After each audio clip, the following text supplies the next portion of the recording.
Graça e paz abençoada. Amém. Graças a Deus. Estamos aqui para mais uma palavra do Senhor. A palavra do Senhor se encontra no livro de 1 Pedro, no capítulo 4, no primeiro e no segundo versículo, que está escrito assim: Ora, tendo Cristo sofrido na carne, armai-vos também vós do mesmo pensamento, pois aquele que sofreu na carne deixou o pecado, para que no tempo que vos resta na carne, já não vivais de acordo com as paixões dos homens, segundo a vontade de Deus. Então o tema desta noite é vivendo segundo a vontade de Deus.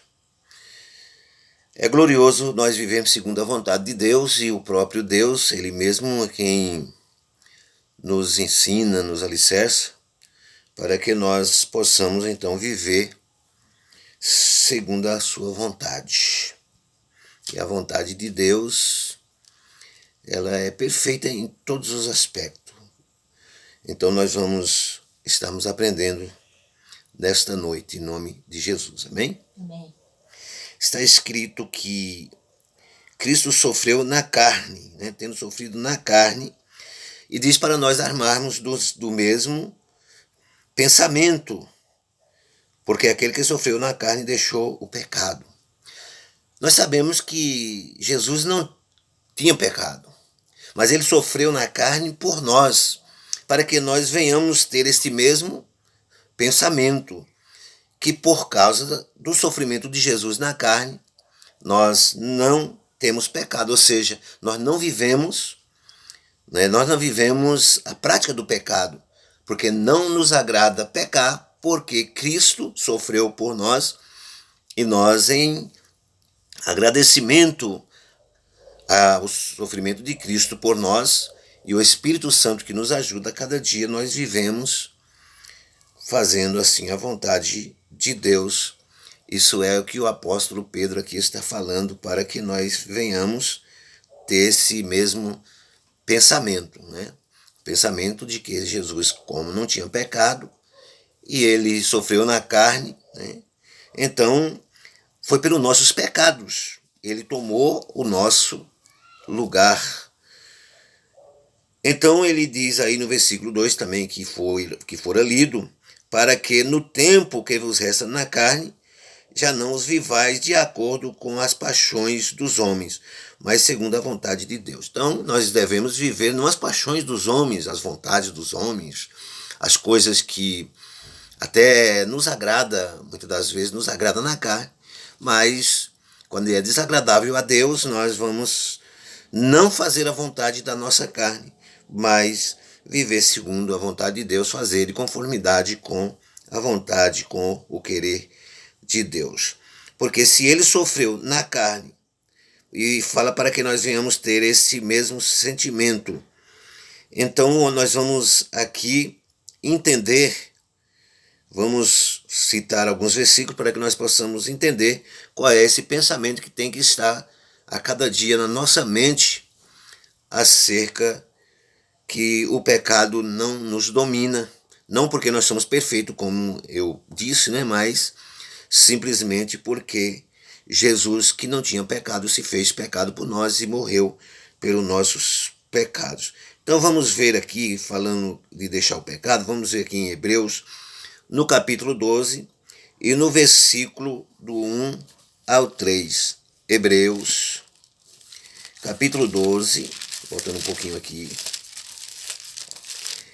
Hebreus capítulo 2, versículo do 1 ao 3, que diz assim: Portanto, também nós, visto que temos a rodear-nos tão grande nuvem de testemunha, desembaraçando-nos de todo o peso do pecado que tenazmente nos assedia, corramos com perseverança a carreira que nos está proposta.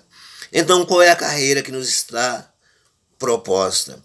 é de fazermos aquilo que é a vontade de Deus. Portanto, o pecado que tão de perto nos rodeia, ele não vai de forma nenhuma estar nos atingindo, nos assediar. Ele vai querer, mas nós não vamos, né, deixar ser levado pelo pecado.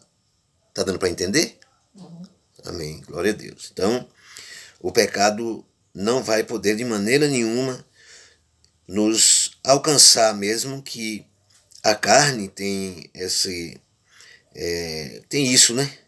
De querer fazer as coisas desagradáveis a Deus, que está até escrito que o Espírito milita contra a carne contra o Espírito, para que ambos não façam o que quereis. Então a gente sabe que é uma luta constante, mas nós temos o Espírito Santo, e o Espírito Santo é ele que está sempre conosco, nos ajudando, nos dando vitória e nos guiando sempre no caminho, nos mostrando que nós somos filhos de Deus. Vamos ver isso em Romanos, no capítulo 8 e no versículo 16.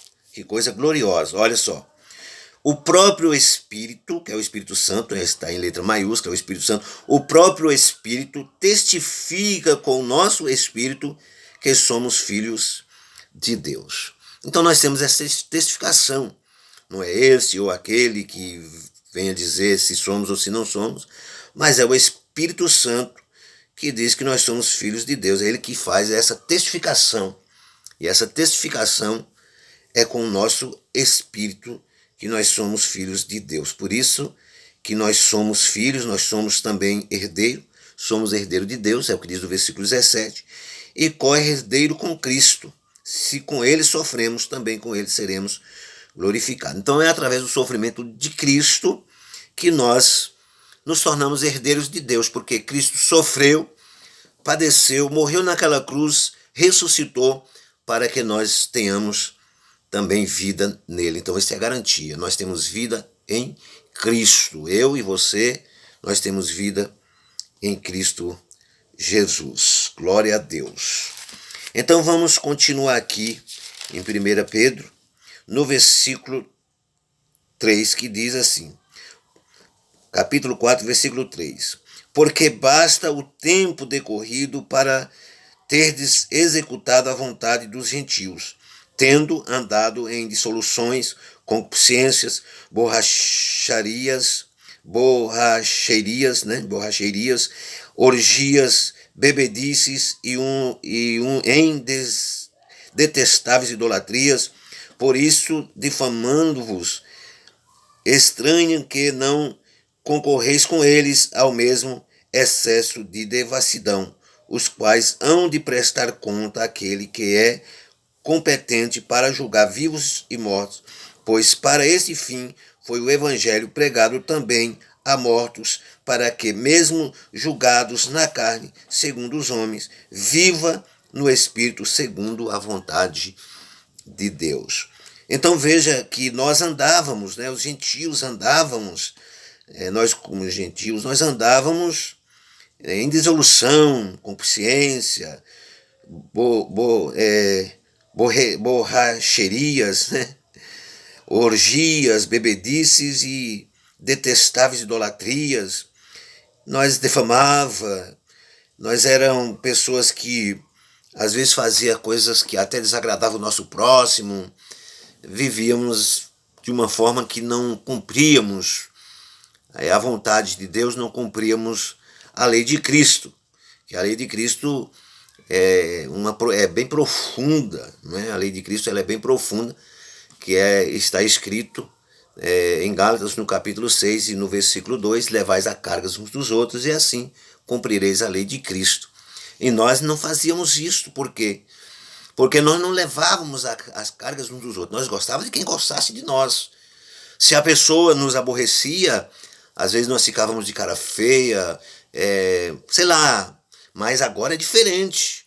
Agora em Cristo nós entendemos a diferença, que como Cristo amou, mesmo aqueles que não lhe amou, mesmo aqueles que lhe aborreceu, aqueles que fez tantas coisas como ele estava ali na cruz e eles ali falando mal de Jesus, falando tantas palavras, sabe, maldosas, tu é o Cristo, esbofeteando ele, não é? E o que foi que ele disse? Pai, perdoa-lhes, eles não sabem o que faz. Então ele mostrou o grande amor. Então esse é o grande amor que nós temos que ter como cristãos. Quem vive a graça de Deus, a verdadeira graça de Deus, tem este amor pelo seu próximo, tem este amor pelas vidas, por aqueles que muitas das vezes nem professam a nossa fé. Às vezes é contrário até à vontade de Deus, nós achamos que ela é contrária à vontade de Deus, mas nós queremos que ela venha também sentir, não é? Sentir aquilo que ela está fazendo é desagradável a Deus e ela vem então também a agradar a Deus. Então isso é o que Deus quer para o seu povo. Por que isso? Porque ele diz aqui no final, pois para este fim, daqui a pouquinho eu volto.